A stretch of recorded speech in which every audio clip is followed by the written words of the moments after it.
Hello everyone, this is ARK representing ARK 9. Dear all, we are going to start a very interesting session. जी हाँ, secretarial audit, compliance management and due diligence.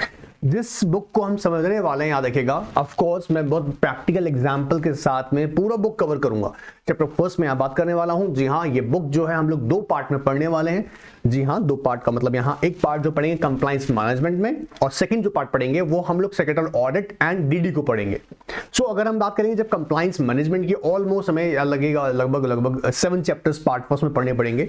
ठीक है, और खैर ये मैं बातें बहुत डिटेल में इसलिए बताने वाला यार, क्योंकि मैं चाहता हूं ना आप सब्जेक्ट की प्रैक्टिकल इंप्लीकेशन को समझें. ऑलराइट, सो सेशन पूरा प्रैक्टिकल होगा, मतलब मैं आपको वही फील कराऊंगा कि आप वर्किंग में ही हैं. ऑलराइट, क्योंकि इतना याद रख लीजिएगा, प्रोफेशनल स्टूडेंट्स एक बात याद रख लीजिएगा, मॉड्यूल से पढ़िएगा, मॉड्यूल से पढ़ेगा. अभी लेटेस्ट दिसंबर एग्जाम में भी ये बात प्रूव हो गई और पहले से प्रूव होती आ रही है. लास्ट उठा के कोई सा भी क्वेश्चन पेपर देख लो, अगर आपने मॉड्यूल से, और ऑफकोर्स अगर आपने मॉड्यूल से प्रिपरेशन कर रहे हैं तो आपके एग्जाम्स अच्छे गए हैं. मैं जानता हूं मेरे स्टूडेंट्स के एग्जाम अच्छे गए हैं.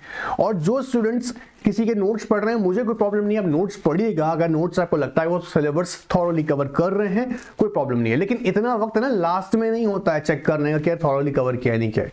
एनीवेज, सो मॉड्यूल प्रिपेयर कीजिएगा, मॉड्यूल से पढ़िएगा, सेशन पूरा प्रैक्टिकल होगा, पूरी प्रैक्टिकल अप्रोच साथ में होगा.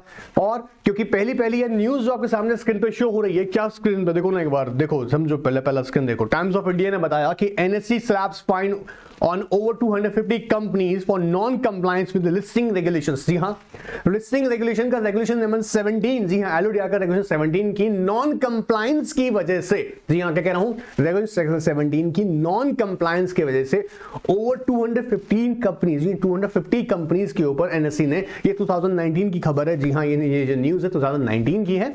क्या किया था एनएससी ने, जी फाइन इंपोज किया और था उसका अमाउंट 4,50,000. ये छोटा अमाउंट नहीं है. ऑफ कोर्स कंपनी सेक्रेटरी को अगर कंपनी ने अपॉइंट करा है तो उसका ये प्राइम जॉब है कि वो इंश्योर करे कि कंपनी प्रॉपर कंप्लायंसेस कर रही है. और इसी बुक के अंदर हम डिटेल में समझेंगे सारी एस्पेक्ट्स को कि कंप्लायंस मैनेजमेंट को कैसे हम लोग प्रिपेयर करें कि जो भी कंप्लायंसेस, नॉन कंप्लायंसेस हो जाते हैं, कौन से नॉन कंप्लायंसेस हो जाते हैं, उन्हें रोका जा सके, उन्हें खत्म किया सके, क्योंकि ये कंपनी के लिए एक बहुत बड़ी कॉस्ट बन जाती है, समझिएगा.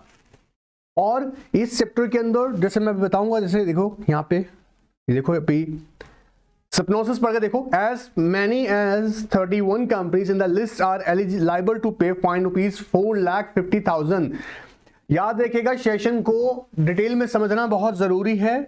ऑलराइट, अब यहां पूरा लिस्ट दे रखा है, देखो पूरा लिस्ट दे रखा है. सिर्फ यहां नॉलेज के लिए ऐड कर रहा हूं, क्योंकि तुमको भी जाके ना प्रैक्टिकल जब कंपनीज में काम करना, ऑब्जर्व करना है. सो एक बेस्ट प्रोफेशनल आइडेंटिफाई होता है अपने नॉलेज से, अपने एक्सपीरियंस से, और वो कब, जब उसको वो चीज वो थॉरली समझे.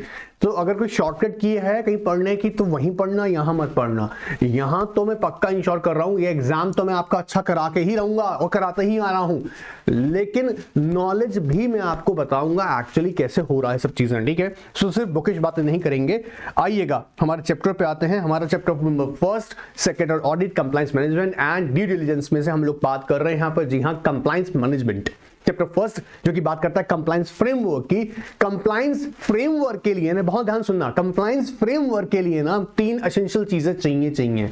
क्या चाहिए वो डिटेल में जाऊंगा, बताऊंगा, सब बताऊंगा. कंप्लायंस चार्ट प्रिपेयर करना जरूरी है, कंप्लायंस एडवाइजरी बनानी जरूरी है, कंप्लायंस स्कोर बोर्ड बनाना जरूरी है. क्या है ये सब चीजें, कैसे वर्क करती है, क्योंकि एक बेस्ट कंप्लायंस मैनेजमेंट सिस्टम होना बहुत जरूरी है. क्या कह रहे हैं, एक कंप्लायंस मैनेजमेंट सिस्टम होना जरूरी है. अदरवाइज यही कॉस्ट जो अभी 4,50,000 थी, ये करोड़ में भी जाती है. और अब तक आपने इन सारी बातों को थोड़ा हर एक सब्जेक्ट में समझ लिया होगा अच्छे से. ऑलराइट, सो चलिएगा, चैप्टर फर्स्ट जो है कंप्लायंस फ्रेमवर्क में हम बात करेंगे. सबसे पहले मैं आपको बता दूं, चैप्टर जो इंट्रोडक्शन है ना, इससे ही एक क्वेश्चन प्रिपेयर हो जाता है. सो जितनी भी मेरी क्लासेस रहेंगी उसमें सब में मैं आपको साथ में क्वेश्चन भी बताऊंगा. ठीक है, और हमारा रूल क्या रहेगा, हम हर एक चैप्टर को प्रिपेयर करेंगे, टेस्ट करेंगे, प्रिपेयर करेंगे, टेस्ट करेंगे. इतने टेस्ट करेंगे कि तुमको क्वेश्चन पेपर करना मतलब तुम्हारे लिए ऐसा होगा ऑलराइट, सो स्टार्ट करते हैं चैप्टर फर्स्ट में। इंट्रोडक्शन में ही बताऊंगा, बहुत सिंपल सी बातें हैं। क्या कह रहा है, compliance with laws and regulations must be an integral part of corporate strategy. जी हाँ, कॉर्पोरेट स्ट्रैटेजी समझिएगा ध्यान से। हर एक कंपनी अपनी स्ट्रैटेजी बनाती है, किस चीज के लिए? अल्टीमेटली ऑब्जेक्टिव क्या है सबका? Profit making, profit making. अब अगर प्रॉफिट में ना चाहते हुए एक ऐसी कॉस्ट भी इन्वॉल्व हो जाए जो आप चाहते ही नहीं थे, मतलब एक डॉक्यूमेंट फाइल करना था, वो टाइमली फाइल नहीं किया गया और उसकी नॉन कंप्लायंस की वजह से आपकी कंपनी की कॉस्ट बढ़ गई और उसका इंपैक्ट आएगा प्रॉफिट पे। स्टेक होल्डर जान खा जाएंगे, शेयर होल्डर कहेंगे ऐसे कंपनी स्टाफ लगाई क्यों रखा है जो कंप्लायंस नहीं कर सकते, जिसकी वजह से कंपनी को लाखों की कॉस्ट पे करनी पड़ रही है। So try to understand the importance of this chapter and the importance of the entire book. All right, and actually now the importance of the company secretary in any kind of organization to the world. All right, so compliance with the laws and regulations, मेरे साथ बोलो नहीं, but compliance with the laws and regulations must be an integral मतलब most important part of the corporate strategy. आप अपनी project calculation कर रहे हैं, अपना प्रॉफिट कैसे बनाएंगे, प्रोडक्ट कैसे लॉन्च होगा, सर्विसेज कैसे दी जाएंगी, कहाँ बिजनेस एक्सपांशन होगा, लेकिन याद रखिएगा compliance with the laws and regulations is in these days has become the most important part of the corporate strategy. Now the board of director and senior management किसकी duty होगी? board of director and senior management की क्या करें? वो identify करें कौन कौन से लॉज उनके इंडस्ट्री पे एप्लीकेबल हैं। Let's say example of it, फटाफट से समझते हैं। देखो, सपोज करो तुम्हारी कंपनी है इंश्योरेंस कंपनी, तो एप्लीकेबल का मतलब कंपनीज एक्ट भी देखेंगे, हो सकता है कॉम्पिटिशन एक्ट भी अप्लाई हो सकता है लिस्टेड है तो लिस्टिंग के सेबी के भी रेगुलेशंस चेक करेंगे, और फिर IRDA तो है ही हमारा जी उसका एक स्पेसिफिक एक्ट। तो कौन इंश्योर करेगा? Board of director and the senior management will ensure that क्या कि कौन कौन से लॉज उनके ऊपर एप्लीकेबल हैं। Let's understand the board of director and the compliance management, senior management, alright, must recognise the scope and implication of applicable laws and regulations. They must establish a compliance management system as a supporting system of risk management system as it reduces compliance risk to a greater extent. अभी हमने क्या देखा, NSC ने जैसे ही आपको देखिए companies में 4,50,000 rupees का फाइन इंपोज किया, इट मीन दैट उनका क्या हुआ, क्या बढ़ गया? कॉस्ट बढ़ गया, रिस्क है। सो यहां एक इंपॉर्टेंट चीज क्या कह रहा है, जो compliance management system is a supporting system of risk management. हर एक कंपनी के अंदर रिस्क मैनेजमेंट सिस्टम होता है, आप जानते होंगे, आपने पढ़ा भी है पहले, हर एक कंपनी के अंदर रिस्क मैनेजमेंट सिस्टम होता है। इसी की तरह देखा जाए तो कंप्लायंस मैनेजमेंट जो सिस्टम है एक सपोर्टिंग सिस्टम है किसका? रिस्क मैनेजमेंट सिस्टम का। क्यों? क्योंकि अगर नॉन कंप्लायंस होंगे तो रिस्क बढ़ेगा। रिस्क किसका बढ़ेगा? प्रॉफिट पे इंपैक्ट जाएगा, वो किसी भी पर्टिकुलर स्टेक होल्डर को इंपैक्ट भी कर सकता है। हो सकता है जैसे मैंने कहा प्रॉफिट पे इंपैक्ट होगा तो शेयर होल्डर्स के डिविडेंड पे इंपैक्ट आएगा, कंपनी की ग्रोथ पे इंपैक्ट आएगा, नॉन कंप्लायंसेस बढ़ेंगे तो कंपनी का मार्केट इमेज खराब होगा, बहुत सारे फैक्टर्स हैं, सब समझेंगे। तो यहां सिर्फ हमने भी क्या समझा है कि ये क्या है, एक इंटीग्रल पार्ट है, integral part of the corporate strategy है। इसे कौन रिकॉग्नाइज करेगा, आइडेंटिफाई करेगा स्कोप एंड इंप्लीकेशन को? Board of directors and senior management इसके स्कोप्स को, इंप्लीकेशंस को समझेंगे। इसका मतलब क्या है, इंप्लीकेशन को समझेंगे मतलब कि कौन कौन से लॉज एप्लीकेबिलिटी एप्लीकेबल लॉज हैं, रूल्स हैं, रेगुलेशंस हैं, लोकल हैं, सेंट्रल लॉज हैं, इंटरनेशनल लॉज हैं, कौन से लॉज एप्लीकेबल हो रहे हैं, ये बोर्ड का प्राइम ड्यूटी है, ठीक है। फिर आगे कहता है it reduces the compliance risk to the greater extent to ensure an effective approach to compliance. The participation of senior management in the development and maintenance of a compliance program is very important. Of course, senior management आप जानते हो ना, day to day business operations में involved होते हैं। So ये of course prime responsibility board of director का रहेगा, of course रहेगा, लेकिन daily basis पे अगर देखा जाए कि इसमें क्या क्या developments का मतलब यहाँ पे जो word use हो रहा है वो है changes। अगर किसी लॉ में चेंज आ जाता है, जैसे आपने देखा होगा ड्रास्टिक चेंज आ गए कंपनीज एक्ट के अंदर, या हम देखेंगे कंज्यूमर प्रोटेक्शन एक्ट के अंदर, क्या कंपटीशन एक्ट के अंदर, फेमा के रेगुलेशन में चेंजेस हैं, दे शुड अंडरस्टैंड। अब सीनियर मैनेजमेंट का काम क्या है, वो चेक करे क्या डेवलपमेंट्स, क्या क्या चेंजेस हैं, एंड चेंजेस क्या है उसको मेंटेन करना। So development and maintenance of compliance programme in a very is important. They should review the effectiveness of compliance management system at periodical intervals. और उनका ड्यूटी क्या है, periodically कैसे, क्वार्टर बेसिस पे। जैसे फॉर एग्जांपल डिपॉजिट्स एक्सेप्ट किए हुए हैं कंपनी ने, तो डिपॉजिट में DPT3 फाइल करना पड़ेगा, रिटर्न याद आ रहा है, तो ये इनको ऑब्जर्व करना कि हाँ भैया टाइमली फाइल हुआ नहीं हुआ है, चेक किया जाए, ठीक है। रिटर्न देखा जाए, अगर लिस्टेड है तो क्वार्टर रिटर्न जा रही है, क्वार्टर रिटर्न टाइमली जा रही है। कोई बोर्ड ऑफ डायरेक्टर का मैनेजमेंट स्ट्रक्चर में चेंज आ रहा है तो उसकी इंटीमेशन जा रही है। DIR G3 KYC करानी है तो KYC भी बोर्ड ऑफ डायरेक्टर का मैंडेटरी है, वो हो रहा है नहीं हो रहा है। ये सारी एस्पेक्ट्स उन्हें टाइमली रिव्यू करने की इसको सीनियर मैनेजमेंट को। ऑलराइट, अभी सिर्फ टॉपिक समझा रहा हूं, याद भी करा दूंगा, don't worry. Alright, and now so as to ensure that it remains updated and relevant in the terms of modification, change in regulatory regime including acts, rules, regulations etc. and the business environment। जैसे जैसे चीजों में बदलाव आएगा, जैसे अब यहाँ पे एक वर्ड यूज करा, अगर कोई चेंज किसमें आया, रूल्स में आया, तो you always ready to cope with the changes, या रूल्स में चेंजेस है, रेगुलेशन में चेंजेस हैं, या बिजनेस एनवायरनमेंट में चेंज है। जैसे बिजनेस एनवायरनमेंट का एग्जाम्पल समझते हैं, समझिएगा। जैसे आपने देखा ना, देखो समझो, एक एग्जांपल समझो उसको भी, बिजनेस एनवायरनमेंट का एग्जांपल समझो, बहुत ध्यान सुनना फटाफट से।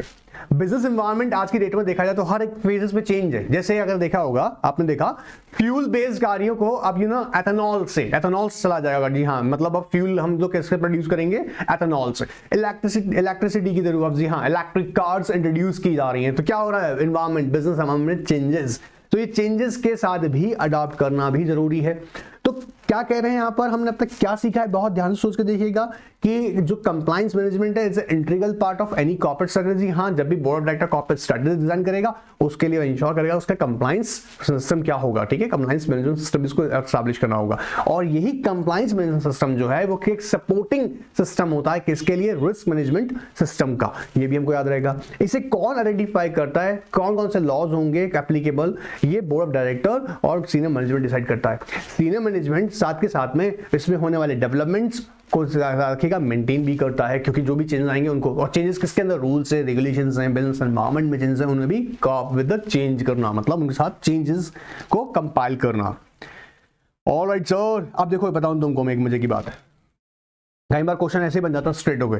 Compliance with the laws and regulations, first line बता रहा हूं, compliance with the laws and regulation must be integral part of any corporate strategy. Comment, ये क्वेश्चन आ जाता है, क्लियर हो रहा है। एनीवेज आगे देखते हैं। Compliance management system paragraph second पढ़ रहा हूं, सेकंड पे देखिएगा, यहां पर फोकस कीजिएगा। System manage the entire compliance process, it includes a compliance programme, compliance reporting, compliance audit etcetera, ठीक है। सो कह रहा है कंप्लायंस मैनेजमेंट सिस्टम मैनेजर्स। अब यहां पे इन्होंने 3 कोर एस्पेक्ट्स ले लिए। पहली क्या है, कंप्लायंस प्रोग्राम, बोलो मेरे साथ में, कंप्लायंस प्रोग्राम, फिर compliance reporting and compliance audit. तीनों का ही अपना अपना रोल है, डिटेल में बताऊंगा, सब कुछ चिंता मत करो। सिर्फ अभी हम इतना क्या समझ रहे हैं कि कंप्लायंस मैनेजमेंट सिस्टम में कर देखें तो it's a kind of process. पहले प्रोग्राम डिजाइन करना, कंप्लायंस प्रोग्राम डिजाइन करना, फिर reporting and then audit. Audit क्यों करते हैं, ऑडिट चेक करने के लिए लेवल ऑफ कंप्लायंस, क्या कंसीडर करने के लिए, level of compliance. Alright, the compliance programme consist of policies and procedures which guide in adherence of the applicable laws and regulations, whereas applicable compliance audit is an independent testing of level of compliance। क्या हो रहा है, programme में क्या लिखा हुआ है, compliance programme में पॉलिसीज एंड प्रोसीजर्स के बारे में बात करेगा, और जो ऑडिट है वो क्या करेगा, वो टेस्ट करता है लेवल ऑफ कंप्लायंसेस को, कि किस हद तक कंप्लायंस है। जैसे अभी मैं समझाता हूँ, देखो अभी हम इसमें जाएंगे भी कि हमने, देखिए इसको देखे, ध्यान से देखिएगा, इस इमेज को ध्यान से देखिएगा। यहां मैंने अभी दिखाया हुआ regulatory dashboard with compliance status. अगर आप यहां अगर ध्यान से देखें, सेल्फ असेसमेंट स्टेटस, जैसे फॉर एग्जांपल अप्रूवल के लिए अप्लाई किया हुआ है, अप्रूवल पेंडिंग, कितने कैंसल्ड हो गए हैं, कंप्लीटेड, ओवरड्यू, एंड ये है रिव्यू पेंडिंग्स। ऑलराइट, सिर्फ एग्जांपल से समझा रहे हैं अभी। ओवरऑल कंप्लायंस स्टेटस, ठीक है,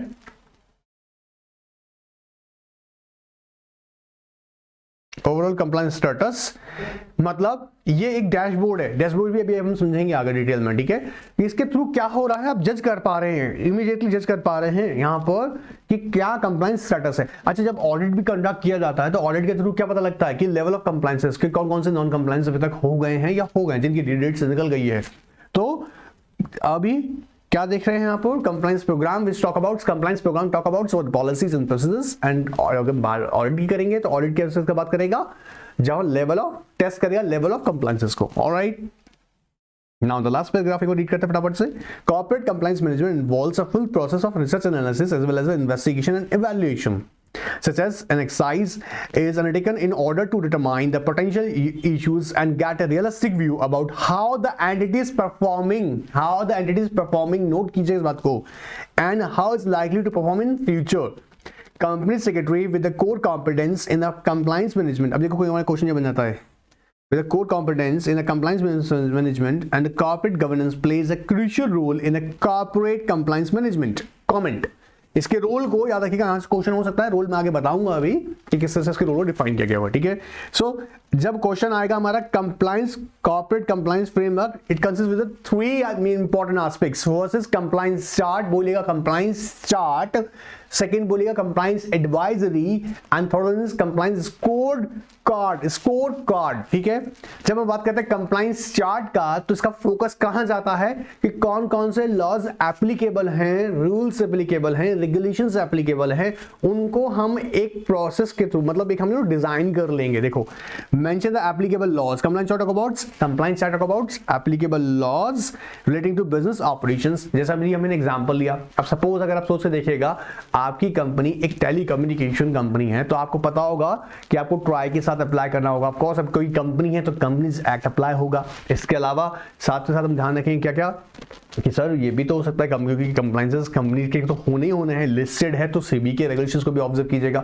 फिर सेक्टर, जो स्पेसिफिक सेक्टर है उसके रेगुलेटर के भी जो रूल्स रेगुलेशंस है वो भी आपको फॉलो करने हैं। तो कंप्लायंस चार्ट किस पे फोकस कर रहा है? कंप्लायंस चार्ट अभी बता रहा हूं, डोंट वरी, सारा दूंगा, अभी एक और दिखाऊंगा, प्रैक्टिकल भी दिखाऊंगा। देखो कंप्लायंस चार्ट का एक, ताकि जितना ज्यादा क्लैरिटी रहे। देखो अब ये कंप्लायंस चार्ट हमारे सामने आ जाएगा। अभी देखो ये क्या है कंप्लायंस चार्ट, ये एमसीए ने एक सजेस्ट किया हो। देखो mandatory MCA compliance chart financial year 2021-2022 for companies. अब यहाँ पर, यहाँ देखो ध्यान से देखो इसको, कंप्लायंस चार्ट के थ्रू हम लोग क्या समझ रहे हैं, हम लोग स्टेटस एग्जैक्टली पता लगा पाते हैं। देखो name of E return form, यहाँ पर जैसे DI3 KYC, ठीक है, ध्यान से सुनना, ध्यान से देखना, ये देख समझने की चीजें ज्यादा।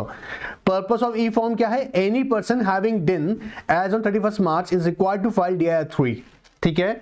ड्यू डेट क्या है? Filing 6 months from the closure of the financial year, and due date for financial year 2021-22 क्या है? 30 सितंबर 2022, ठीक है। अब ये कंप्लायंस चार्ट आपके लिए बहुत हेल्पफुल है। अब आपको पता लगे ना एप्लीकेबल लॉज, तो यहां हम कंप्लायंस चार्ट में क्या मेंशन कर रहे हैं? हम यहां मेंशन कर रहे हैं applicable laws according to business operations, ठीक है। अब जैसे DI3 है, ये कॉमन है बेटा, याद रखिए, ये जो मैं यहाँ पे फॉर्म्स बता रहा हूँ ना, ये ऑलमोस्ट कई सारे फॉर्म ऐसे हैं जो कि कॉमन है, ठीक है। अब जैसे DPT3 अगर डिपॉजिट्स एक्सेप्ट किया हुआ है तो उसकी रिटर्न जाएगा।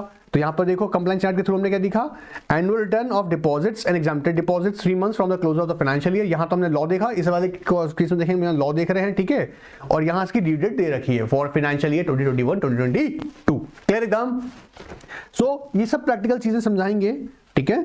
सो पहला हमने देखा कंप्लायंस फ्रेमवर्क के अंदर कंप्लायंस चार्ट, ठीक है। Now explain how compliance risk mitigation activities are embedded in the business processes.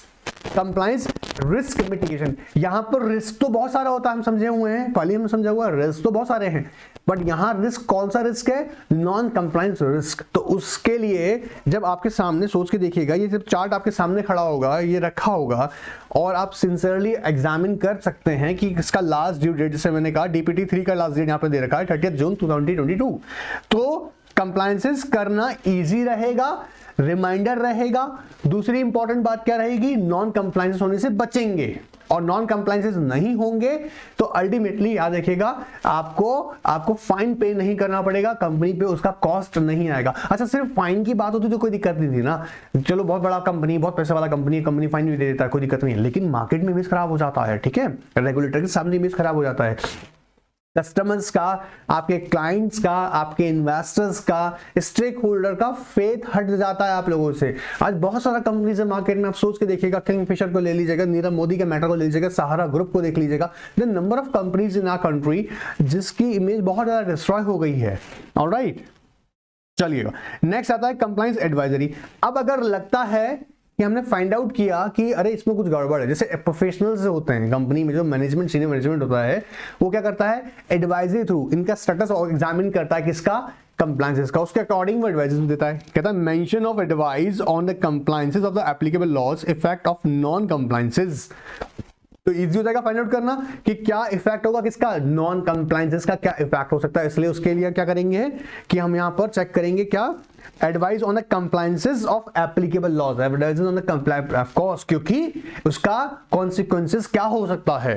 And score card का काम क्या है, a tool to analyse the position of an organisation in the compliance.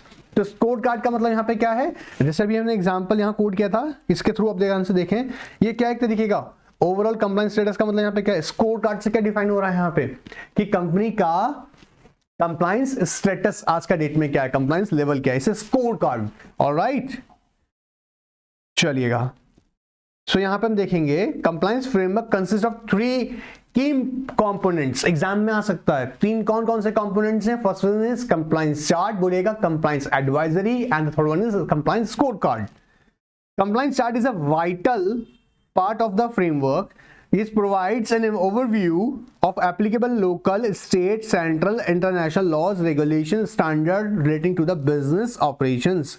जी हाँ, ये क्या बात करेगा, एप्लीकेबल लोकल लॉज, जैसे फॉर एग्जांपल म्युनिसिपैलिटी, अब आपने जहां पर जगह लिया हुआ है, बिजनेस जहां कैरी कर रहे हैं, वहां म्युनिसिपल लॉज भी ऑब्जर्व कीजिएगा, वहां के लोकल लॉज क्या कहते हैं।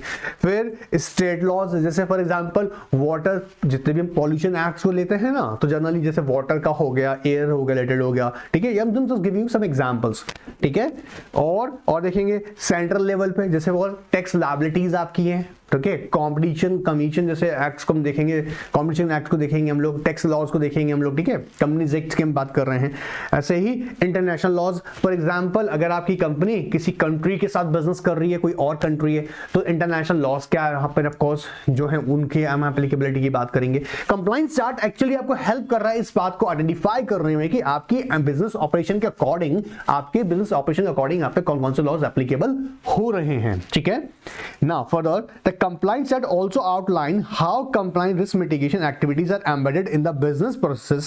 In other words, how compliance with the laws, regulations and standards is embedded and ensured. The compliance chart helps business in meeting its compliance obligations toward the customers, regulators, shareholders and employees because it provides centralized compliance information of the company on a single chart.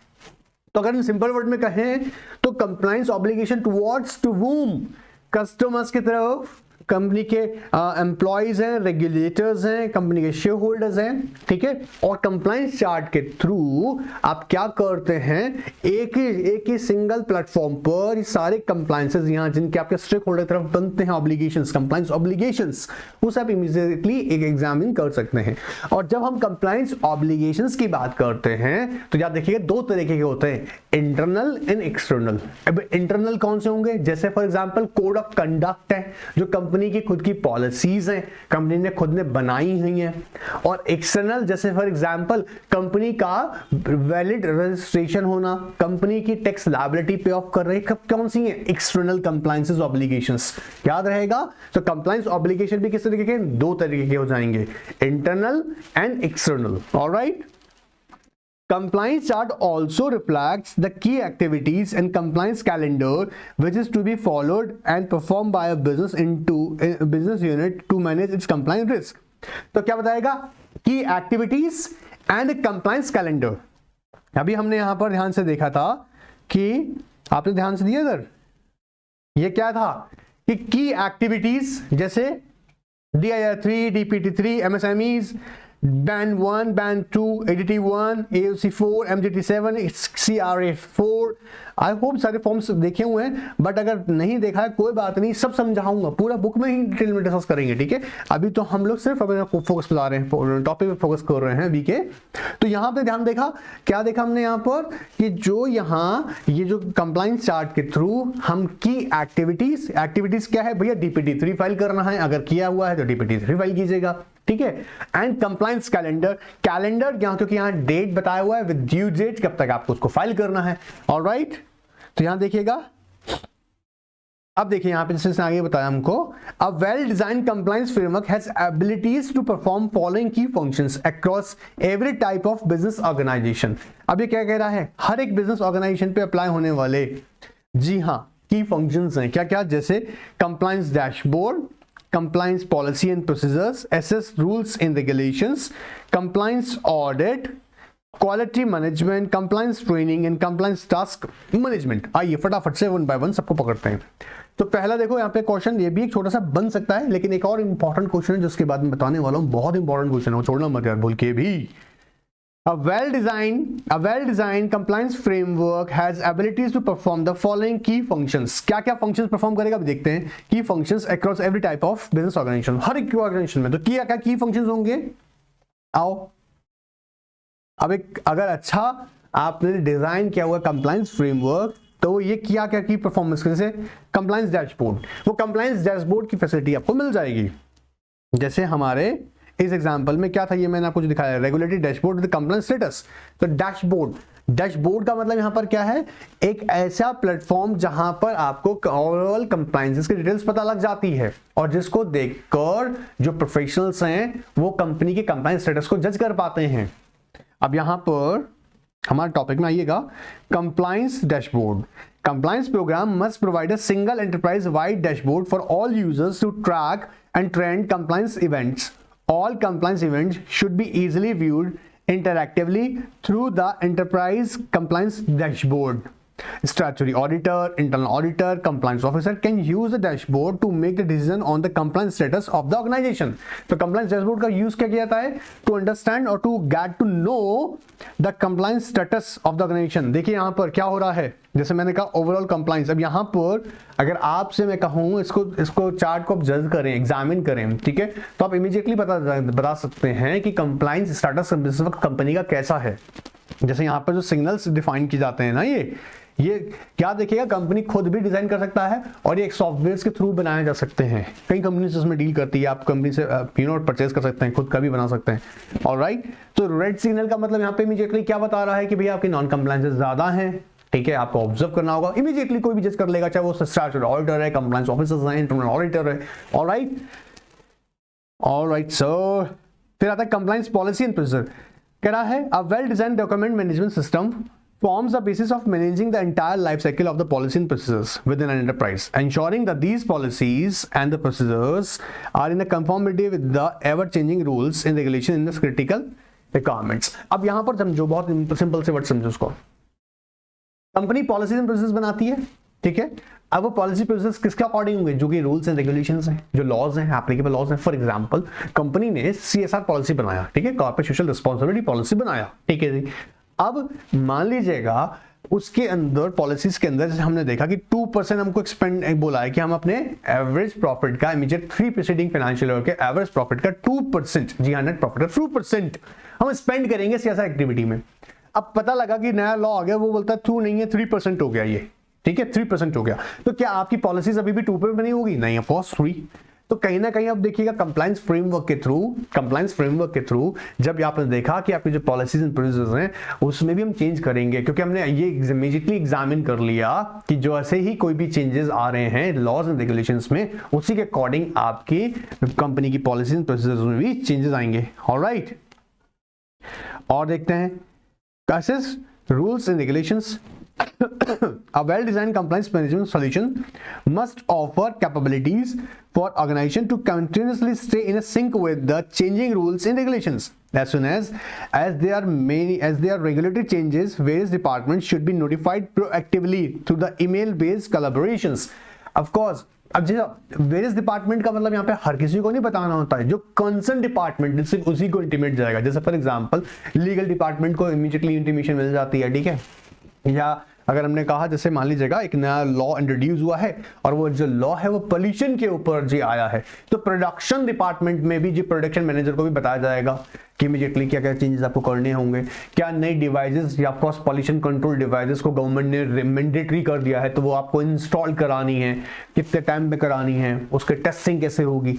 सो जो departments हैं, जी हाँ, जो concern departments हैं उन्हें भी proactively, जी हाँ, proactively मतलब जैसे कभी भी आप देखिएगा कोई भी नया रेगुलेशन अप्लाई होता है तो गवर्नमेंट बेसिकली एक नोटिफिकेशन थ्रू एडवांस डेट बताती है कि हाँ फॉर एग्जांपल 30 मार्च तक आपको इसको कंपाइल करना है। सो सभी डिपार्टमेंट्स को प्रोएक्टिवली कहा जाएगा कि आप इसको क्या करें, कंप्लायंसेस करें। अब सभी का मतलब जो कंसर्न डिपार्टमेंट्स होंगे, ऑलराइट।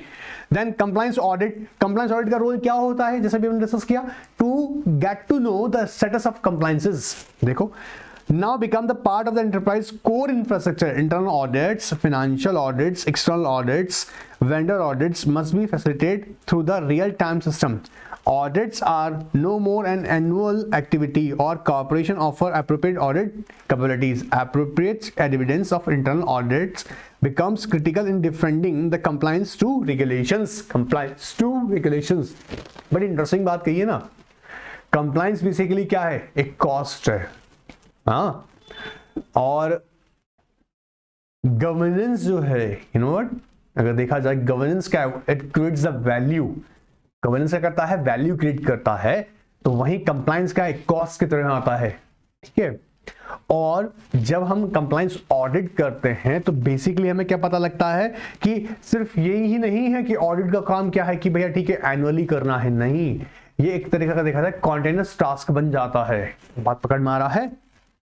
क्वालिटी मैनेजमेंट, लाइक अच्छा, अब जहां पे सिर्फ मैं इतना ही कहूंगा, एक बार सिर्फ रीड करना, क्योंकि मेरा मेन मकसद है यहां लाना आपको एक बार। This is a very very very important question, important question भी है और प्रैक्टिकली भी आपको समझना जरूरी है, ठीक है। ये एग्जाम के लिए बड़ा इंटरेस्टिंग क्वेश्चन है, आपसे क्वेश्चन आ सकता है, पूछ सकते हैं, ठीक है। देखो, activities are covered in various parts of this sector. However, the compliance framework is the summary form consists of the, अब क्या हो रहा है यहाँ पर, हम यहाँ पर समझ रहे हैं compliance framework process. So process for setting up compliance framework, process for setting up of compliance framework. This is a very very important question. Note कर लीजिएगा, एग्जाम के लिए बहुत अच्छा है। स्टेज 1 से स्टेज 5 तक जाने का प्रोसेस हम समझेंगे बहुत ध्यान से। स्टेज 1 में सबसे पहले आप क्या कर रहे हैं, आइडेंटिफाई, मेरे साथ याद कीजिएगा अभी कभी, आइडेंटिफिकेशन ऑफ कंप्लायंस ऑब्लिगेशंस। अब कंप्लायंस ऑब्लिगेशन आइडेंटिफाई करने का मतलब क्या है कि पहले आपको पता होना चाहिए कि आपकी इंडस्ट्री पे, आपकी जो भी जिस सेगमेंट में आपकी कंपनी काम कर रही है उसमें आपको पता हो कि उस पर कौन कौन से लॉज एप्लीकेबल होंगे। So first of all you have to identify, बोलो मेरे साथ में, identification of compliance obligation. One more time, identification of compliance obligation. Stage first क्या होगी, स्टेज फर्स्ट क्या है यहाँ पर, कंप्लायंस फ्रेमवर्क प्रोसेस सेटअप करने के लिए सबसे पहले स्टेज क्या होगा, आइडेंटिफाई कीजिएगा, identification of compliance obligation. Applicability of the various acts, rules, regulations, policies and procedures covering industry, ध्यान सुनना, covering industry specific, sector specific activity, entity, फिर state, local and of course state laws, local of course state and local laws. तो क्या कर रहे हैं, सबसे पहले हम क्या कर रहे हैं काम, आइडेंटिफाई करना, identification of compliance obligation. First of all identify कर रहे हैं कंप्लायंस ऑब्लिगेशंस में क्या आइडेंटिफाई करना है, applicability of the acts, rules, regulations, ठीक है। फिर यही किसी के अकॉर्डिंग कि आपकी specific sector wise, industry wise, activity wise, entity wise, state laws है ना, लोकल लॉज। तो यहां पहले आपने आइडेंटिफाई कर लिया, कंप्लायंस फ्रेमवर्क डिजाइन करते वक्त सबसे पहले आपने आइडेंटिफाई किया कंप्लायंस ऑब्लिगेशन को। जब पहला काम हो गया, फिर दूसरा काम सोच के देखिएगा, preparation of compliance chart, preparation of compliance chart, जो कि हमने भी बहुत अच्छे समझा है, ठीक है।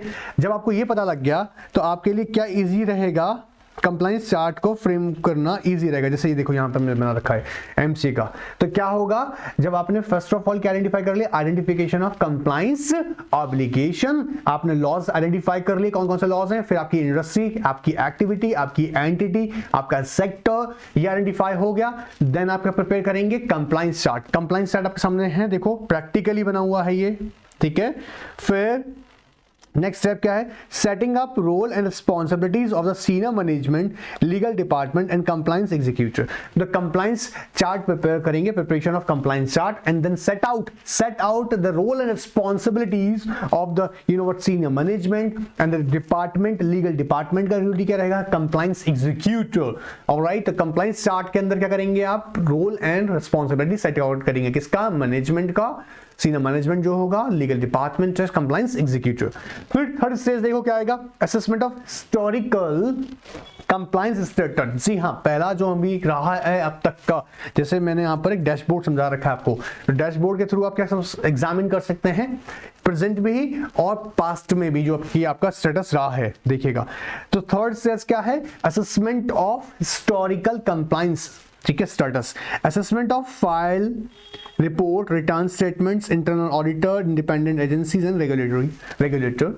तो ये क्या कर सकते हैं, क्योंकि एग्जिस्टिंग जो आपका कंप्लायंस स्टेटस है वो अब तक का क्या है उसे आइडेंटिफाई करेंगे, उसी के अकॉर्डिंग आप अपना क्या करेंगे, कंप्लायंस फ्रेमवर्क डिजाइन करेंगे। क्योंकि अगर उसमें से पता लगता है नॉन कंप्लायंस कंप्लायंसेस की जगह पहले क्या हो रहा है, तो पहला टास्क क्या है, आइडेंटिफिकेशन कंप्लायंस ऑब्लिगेशन। बोलिए मेरे साथ में, identification compliance obligation. Second task क्या है, preparation of compliance chart. Preparation of compliance chart के अंदर क्या करना है, सेट आउट करना रोल एंड रिस्पांसिबिलिटी किसका, सीनियर मैनेजमेंट का, लीगल डिपार्टमेंट का, कंप्लायंस एग्जीक्यूटिव का। ऑलराइट, देन क्या करेंगे, हम असेस करेंगे क्या, हिस्टोरिकल कंप्लायंस स्टेटस, जिसके अंदर हम लोग देखेंगे कि कोई स्टेटस क्या है किसका, फाइलिंग का, रिपोर्टिंग का, रिटर्न्स का। ऑलराइट, देन फोर्थ स्टेज क्या है, असेसमेंट ऑफ कंप्लायंस रिस्क। क्योंकि अगर कहीं पे नॉन कंप्लायंसेस हैं तो ये एग्जामिन कीजिएगा भैया कि ये नॉन कंप्लायंस है। जैसे अभी हमने एग्जांपल में लिया कि मान लीजिएगा जैसे हमारे सामने एक हाउ देखिएगा, जैसे यहाँ पर हमने ऑब्जर्व किया कि हमने कुछ भी ले सकते हैं हम यहाँ पे हमारी अभी नॉलेज के लिए,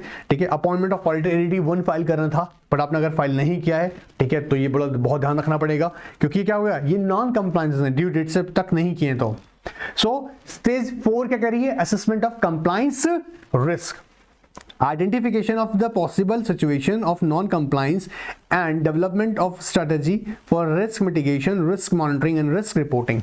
3 तरीके के रिस्क देखो क्या कर रहे हैं, आइडेंटिफाई कीजिएगा पॉसिबल नॉन कंप्लायंसेस, ये हो सकता है, और उसका रिस्क भी आ गया। तो डेवलपमेंट्स ऑफ स्ट्रैटेजी किस लिए, ताकि वो नहीं हो। तो रिस्क ऑल टाइम में ध्यान रखना है कि रिस्क मिटिगेट हो। नॉन कंप्लायंस होगा तो रिस्क बढ़ेगा ना, ड्यू डेट निकल जाएगा। तो क्या करना है, रिस्क को मिटिगेट करना है, रिस्क मिटिगेशन। बोलो मेरे साथ, risk mitigation, risk monitoring and risk reporting. Risk mitigation, risk monitoring and risk reporting क्या हो रहा है। And the last stage is compliance action reporting. Non-compliance है, then what step we have to take, all right? Report of internal auditor, independent agency, regulator with possible consequences such as disqualification, suspension, lockout, license cancellations। जी हाँ, कब ये यहाँ पर समझेगा, हमें step यहाँ पर फोर्थ जो है वो इंडिकेट करता है, किस चीज को इंडिकेट करता है कि अगर नॉन कंप्लायंसेस रहे तो उसके कॉन्सिक्वेंसेस भी क्या हो सकते हैं। जैसे सस्पेंशन बोल रहा है, डिस्क्वालिफिकेशन कह रहा है। आप सोच के देखिए, कॉन्टिन्यूअस अपने रिटर्न फाइल नहीं किया है ना, 3 ईयर आप जानते होंगे, आई होप, मेरे उम्मीद है मुझे पूरा कितना आपको याद होगा, सेक्शन 164 सेक्शन 2 पढ़ा होगा आपने। सो कंपनी एक्ट का, तो उसके कॉन्सिक्वेंसेस क्या हो सकता है, डिस्क्वालिफिकेशन हो सकता है, ठीक है।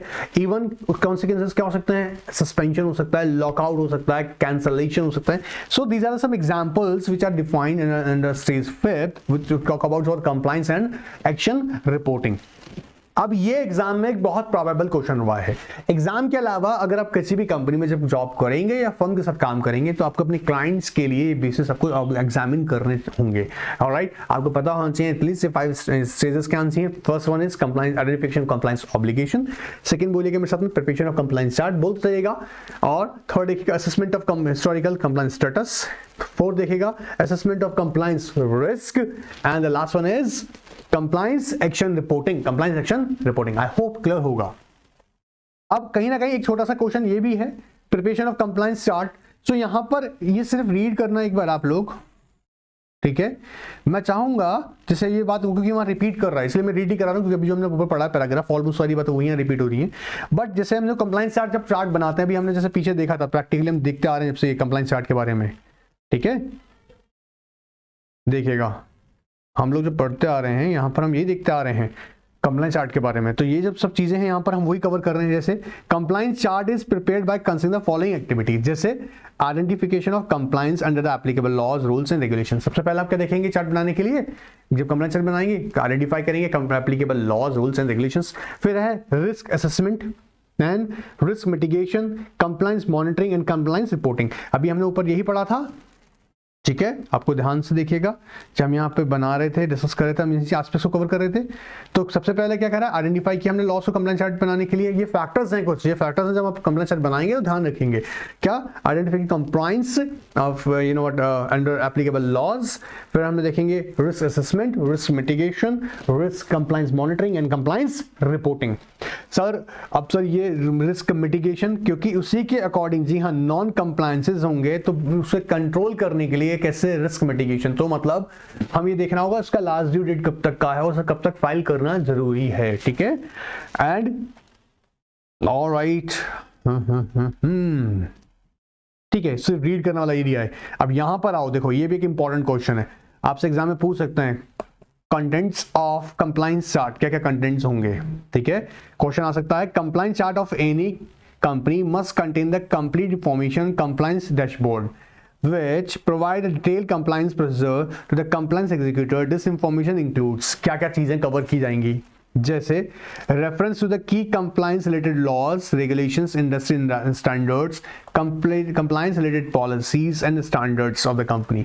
So यहाँ पर फिर समझिएगा contents में हम क्या क्या रखेंगे। कंटेंट्स मैं फिर बोल रहा हूँ, अगर ये तुमने अगर ये समझा कंप्लायंस, सर ये कहाँ मिलेगा सर, मैं अपनी नॉलेज के लिए चाहता हूँ, आप गूगल पे जाके मिल जाएगा, एमसीए आप रखिएगा, आप टाइप कीजिएगा गूगल पे जाके एमसीए कंप्लायंस चार्ट, वो आपको प्रोवाइड वहाँ मिल जाएगा, आप उससे जाके वहाँ से एग्जामिन कर सकते हैं, क्योंकि इसे प्रैक्टिकली जितना देखोगे ना उतना ईजी रहेगा सारा थ्योरी समझना। ये ठीक है, सारा थ्योरी इतना ईजी हो जाएगा समझना।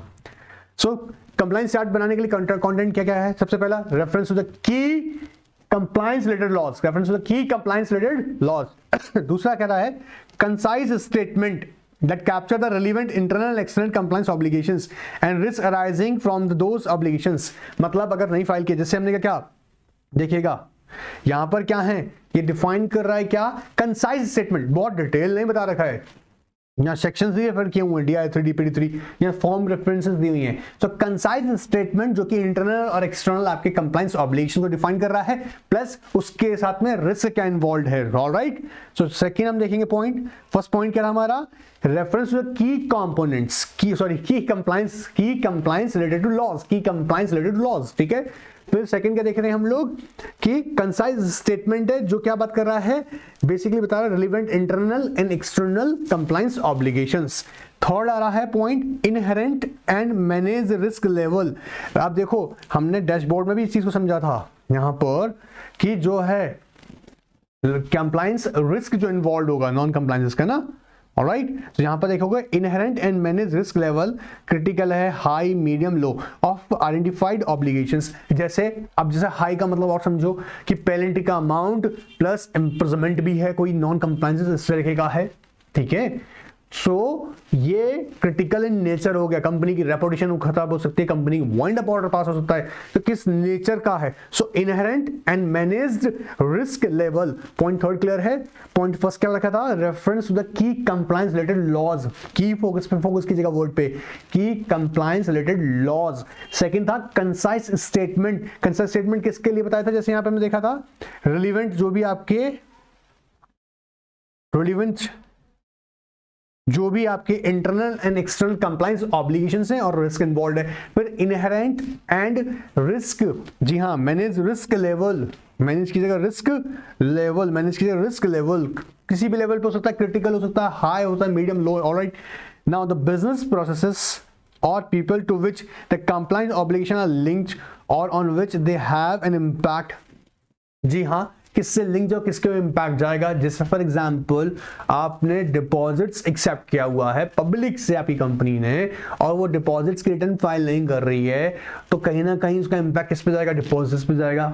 ठीक है, कंपनी के नॉन कंप्लायंसेस की वजह से जैसे मैंने कहा प्रॉफिट पे इंपैक्ट आता है, तो डिविडेंड में दिक्कत होगा, मतलब डिविडेंड का परसेंटेज कम जाएगा, कंपनी उतना डिविडेंड डिक्लेयर नहीं कर सकता है, और भी चैलेंज हो सकते हैं। तो ये देखना होगा उनको क्या, बिजनेस प्रोसेसेस और the people to which the compliance obligation are linked. For example company ना अपने पॉल्यूशन, एनवायरमेंट पॉल्यूशन से रिलेटेड, जी हाँ, एनवायरमेंट से रिलेटेड जो लॉस से उन्हें कंप्लायंसेस नहीं कर रही है, उसकी वजह से हो सकता है कि कंपनी की किसी भी यूनिट को या किसी के उस कंपनी के कोई प्लांट को या फैक्ट्री को क्या सीज कर दिया जाए, तो प्रोडक्शन रुक सकता है, तो बिजनेस प्रोसेसेस को भी इंपैक्ट कर सकता है, इसको भी हम आइडेंटिफाई करेंगे। सो कहता है बिजनेस प्रोसेसेस और people to which the compliance obligation are linked, some specific compliance risk mitigation activities and compliance risk tracking and monitoring। क्या कर रहे हैं सर, यहां पर कंटेंट ले रहे हैं, वापस सुन लेना, कंटेंट ले रहे हैं, कंप्लायंस चार्ट का कंटेंट ले रहे हैं। ठीक है, क्या क्या चीजें रखेंगे उसके अंदर, to whom and how frequently compliance related results and findings are reported, किसको करना है, जैसे डिपार्टमेंट वाइज होगा तो कंपनी के CEO and company secretary consult करेंगे with MD and board of director को इंटीमेट करेंगे, रिपोर्टिंग हायरार्की कैसे रहेगा, हर एक प्रोडक्शन जो कि प्रोडक्शन डिपार्टमेंट वाइज होता है। एंड प्रैक्टिकली बताऊं ना, डिलीवरेबल्स रेडी होते हैं वीकली बेसिस पे, कंपनी की स्ट्रेटेजी के अकॉर्डिंग है, वीकली बेसिस पे करना है या 15 डेज का पीरियड रखना है, मंथली बेसिस पे करना है। फिर डिपार्टमेंट क्या करता है, इंटीमेट करता है फर्दर हेड ऑफ डिपार्टमेंट जो होता है, हेड ऑफ द डिपार्टमेंट, जैसे फॉर एग्जांपल मान लीजिएगा प्रोडक्शन के अंदर है तो प्रोडक्शन का जो हेड ऑफ द डिपार्टमेंट होंगे वो इंटीमेट कर रहे हैं कंपनी के मान लीजिएगा सीईओ को, करता ही प्रोसेस यही है, मान के लीजिएगा होता है इस तरीके से, ठीक है। सो उन्होंने मान लीजिएगा यहाँ पर वीकली अगर रखा हुआ है कंपनी ने तो वीकली या monthly, but generally weekly company ज़्यादा करती है, ठीक है, ताकि डे टू डे एक्टिविटीज़ को भी एग्जामिन कर सके। और अब ये यहाँ पर एमडी से कंसल्ट करेंगे और फिर नेसेसरी होगा तो फिर बोर्ड मीटिंग में रखा जाएगा उससे समराइज रिपोर्ट। ऑलराइट, सो किसको करना है ये भी बताया जाएगा कंप्लायंस हमारे चार्ट के अंदर। फिर clear ownership of the processes, activities and obligations outlined in the chart. Clear ownership का मतलब you know who is the person who is actually responsible to make this compliances, किस किस की ड्यूटी है। जैसे प्राइम ड्यूटी अल्टीमेटली रिस्पांसिबिलिटी किसकी रहती है, बोर्ड ऑफ डायरेक्टर की, वो रहेगी, बट किस किस के साथ, जैसे सीईओ का क्या ड्यूटी रहेगा, कंप्लायंस में कंपनी सेक्रेटरी का क्या ड्यूटी रहेगा। Alright, and such compliance chart must be practical and concise on the role and responsibilities of the management and of the compliance officer who is specifically responsible for existing and newly identified business activities। अब ये तो है ही management का duty है, plus compliance officer का duty क्या है कि जो भी कोई नए लॉज आइडेंटिफाई हुए हैं या कोई नए बिजनेस एक्टिविटीज की वजह से, न्यू बिजनेस एक्टिविटीज की वजह से जो लॉज एप्लीकेबल हो रहे हैं वो उन्हें टाइमली इंटीमेट भी करे, किसको, सीनियर्स को, मीन बोर्ड और डायरेक्टर्स को, सीनियर मैनेजमेंट को। So this is also very important question. यहाँ अगर मैं बताऊँ चैप्टर में 3 क्वेश्चन अभी तक हमने इंपॉर्टेंट देखे हैं। एक कंप्लायंस चार्ट के कंटेंट्स एग्जाम में आ सकता है, this is very very important, ये भी एक इंपॉर्टेंट क्वेश्चन मैं बोल रहा हूँ आपको। और एक इसका खुद का ये क्वेश्चन जो बनता है इस चैप्टर के इंट्रोडक्शन से, चैप्टर इंट्रोडक्शन से, ये 3 क्वेश्चन यहाँ पे बहुत प्रोबेबल है चैप्टर से, ठीक है। आई होप यहाँ पे कोई डाउट नहीं होगा। नेक्स्ट पार्ट के अंदर हम लोग एक और इंपॉर्टेंट क्वेश्चन डिस्कस करेंगे, यहाँ पर the role of the company secretary, ठीक है। अच्छा क्वेश्चन है, ये भी डिटेल में जाएंगे कि पकड़ेंगे फिर समझेंगे। आई होप यहाँ तक कोई डाउट नहीं होगा। रेगुलर बेसिस पे पढ़ते रहेगा, याद करते रहेगा, कोई इनके याद रखिएगा, टेस्ट सीरीज में कंटिन्यू रखूंगा और बहुत ही चीप एंड बेस्ट प्राइसेस पे अवेलेबल है सब कुछ। ऑलराइट, बने रहिएगा। Good bye, take care.